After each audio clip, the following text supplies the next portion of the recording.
एक ट्रक धीरे धीरे NH 12 पर रुकता है। ड्राइवर घबराया हुआ है। उसकी आंखें बार बार रियर व्यू मिरर में जाती हैं। बाहर अंधेरा है, सड़क सुनसान है। ट्रक के पिछले हिस्से में सब्जियों की बोरियां हैं, लेकिन उनके नीचे कुछ और है, कुछ ऐसा जो भारत की अर्थव्यवस्था को अंदर से खोखला करने की ताकत रखता था। 5 करोड़ रुपए के नकली नोट, एक ट्रक, एक रात और एक साजिश जो सालों से बुनी जा रही थी।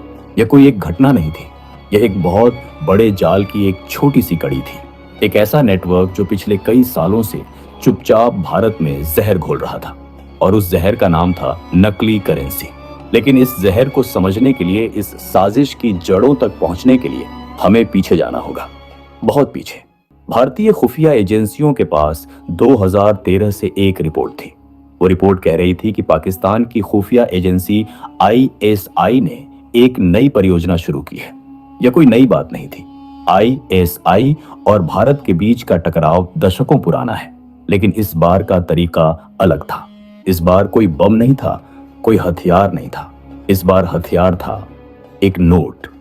मकसद साफ था, भारत में इतनी बड़ी मात्रा में नकली नोट भेजो कि महंगाई बढ़े, बाजार में भरोसा टूटे और सामान्य नागरिक परेशान हो। जब किसी देश की मुद्रा पर भरोसा उठ जाता है तो वो देश अंदर से कमजोर होने लगता है। किसी बम की जरूरत नहीं, किसी फौज की जरूरत नहीं, सिर्फ कागज, और सही कागज। यह आर्थिक आतंकवाद था, और यह उतना ही खतरनाक था जितना कोई भी दूसरा आतंकवाद। लेकिन यह काम सिर्फ छापना नहीं था, इसके लिए चाहिए था एक पूरा तंत्र। छापने की जगह खास कागज, सही स्याही, और सबसे जरूरी, भारत के अंदर एक नेटवर्क जो इन नोटों को बाजार में उतारे। और वो नेटवर्क था पूरी तरह से सक्रिय, पूरी तरह से संगठित। नकली नोट छापने का काम पाकिस्तान में होता था, मुख्यतः पेशावर और कराची के कुछ खास प्रिंटिंग सेंटर्स में। लेकिन यह कोई साधारण प्रिंटिंग प्रेस नहीं थी। यहाँ काम करने वाले लोग ट्रेंड थे। उन्हें पता था कि भारतीय नोट में क्या क्या सिक्योरिटी फीचर होते हैं और उन्हें कैसे नकल करना है। इन नोटों की क्वालिटी इतनी उन्नत थी कि आम आदमी तो क्या, कई बार बैंक कर्मचारी भी पहचान नहीं पाते थे। इन्हें FICN कहा जाता था, फेक इंडियन करेंसी नोट्स। इनमें इस्तेमाल होने वाला कागज खास था, वही कॉटन और लिनेन का मिश्रण जो असली नोट में होता है। सिक्योरिटी थ्रेड की नकल इतनी सटीक थी कि देखकर दंग रह जाओ। वाटरमार्क हूबहू था। नोट को रोशनी में देखो, नकली और असली में फर्क करना लगभग नामुमकिन था। खुफिया रिपोर्टों के अनुसार इस काम में पाकिस्तान की स्टेट मशीनरी का भी हाथ था। कागज और स्याही की सप्लाई के लिए विदेशी स्रोतों का इस्तेमाल होता था। यह एक राज्य प्रायोजित ऑपरेशन था जो आतंकवाद के एक नए अदृश्य रूप की तरह काम कर रहा था। लेकिन छापना आसान हिस्सा था, असली चुनौती थी भारत में घुसाना। इसके लिए 3 मुख्य रास्ते इस्तेमाल होते थे। पहला, बांग्लादेश बॉर्डर। यह सबसे सक्रिय रूट था। पाकिस्तान से नोट पहले बांग्लादेश जाते, वहां के हवाला नेटवर्क से होते हुए भारत बांग्लादेश सीमा पार करते। मालदा और मुर्शिदाबाद इस रूट के मुख्य केंद्र थे। इन जिलों की भौगोलिक स्थिति ऐसी थी कि रात के अंधेरे में सीमा पार करना मुश्किल नहीं था। घने जंगल, नदियां और कम रोशनी, यह सब तस्करों के काम आता था। बांग्लादेश में कुछ दलाल थे जो इस पूरी खेप की ब्रोकरेज करते थे। उनका काम था पाकिस्तान से नोट लो, ढाका के रास्ते उन्हें छुपाओ और फिर सीमा के उस पार भेज दो। दूसरा रास्ता था नेपाल बॉर्डर। भारत और नेपाल के बीच खुली सीमा है, कोई वीजा नहीं, कम निगरानी और दशकों पुराना एक स्थापित तस्करी नेटवर्क। यह रूट उत्तर प्रदेश और बिहार के रास्ते नोट पहुंचाता था। काठमांडू में कुछ हवाला ऑपरेटर थे जो इस काम में माहिर थे। वो नोटों को छोटे छोटे बंडलों में बांटते और अलग अलग लोगों के जरिए बॉर्डर पार कराते। तीसरा रास्ता था समुद्र के रास्ते। गुजरात और महाराष्ट्र के तटीय इलाकों से छोटी नावों के जरिए खेप आती थी। यह रूट कम इस्तेमाल होता था, लेकिन था, और खास मौकों पर जब बाकी रास्ते बंद होते थे, यही रास्ता काम आता था। हर रूट पर एक अलग गिरोह, हर गिरोह के पीछे एक बड़ा ऑपरेटर, और इन सब के ऊपर एक नाम जो खुफिया एजेंसियां सालों से ढूंढ रही थीं। उसे सिर्फ मास्टर कहा जाता था। NIA, नेशनल इन्वेस्टिगेशन एजेंसी, 2014 से इस नेटवर्क के पीछे लगी थी। NIA भारत की सबसे ताकतवर जांच एजेंसियों में से एक है जो आतंकवाद और राष्ट्र विरोधी गतिविधियों की जांच करती है।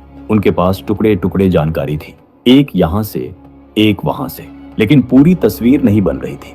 यह नेटवर्क बेहद चालाकी से बनाया गया था। इसे सेल बेस्ड स्ट्रक्चर कहते हैं। हर बार जब कोई छोटा तस्कर पकड़ा जाता तो वो ऊपर का नाम नहीं जानता था। उसे सिर्फ ये पता था कि नोट कहां से लेने हैं और कहां पहुंचाने हैं।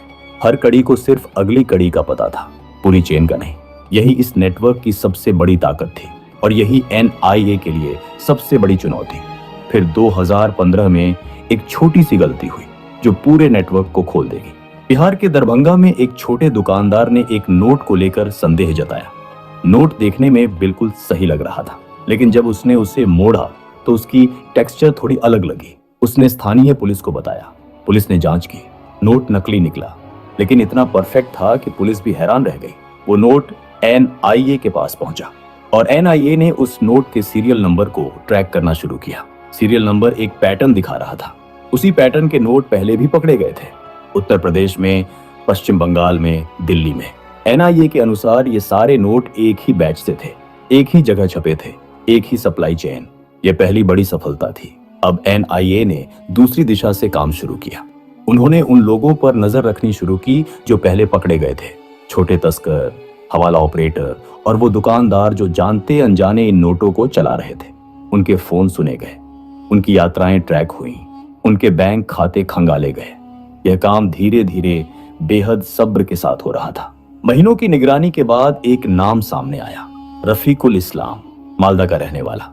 दिखने में छोटा कपड़ा व्यापारी, लेकिन उसके फोन कॉल्स, उसके बैंक ट्रांजैक्शन और उसके यात्रा के रिकॉर्ड एक और ही कहानी बता रहे थे।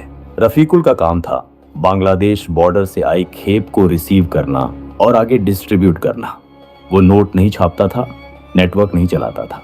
वो सिर्फ एक कड़ी था, लेकिन एक जरूरी कड़ी। उसके ऊपर एक और था और उसके ऊपर एक और। एनआईए ने धैर्य रखा। उन्होंने रफीकुल को अभी नहीं छुआ, क्योंकि अगर रफीकुल पकड़ा जाता तो बाकी नेटवर्क सतर्क हो जाता। वो मछली को नहीं, पूरे जाल को खींचना चाहते थे। रफीकुल की निगरानी के जरिए एनआईए एक और नाम तक पहुंची और उस नाम के जरिए एक और। धीरे धीरे, परत दर परत नेटवर्क का नक्शा बनने लगा।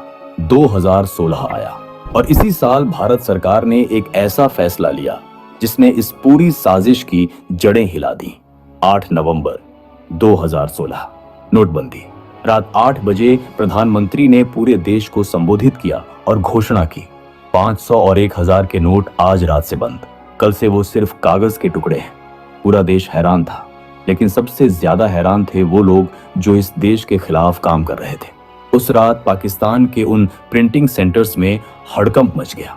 वो करोड़ों रुपए के नकली नोट जो वहां तैयार पड़े थे, जो भारत भेजे जाने थे, जिनके लिए महीनों मेहनत हुई थी, एक रात में बेकार हो गए।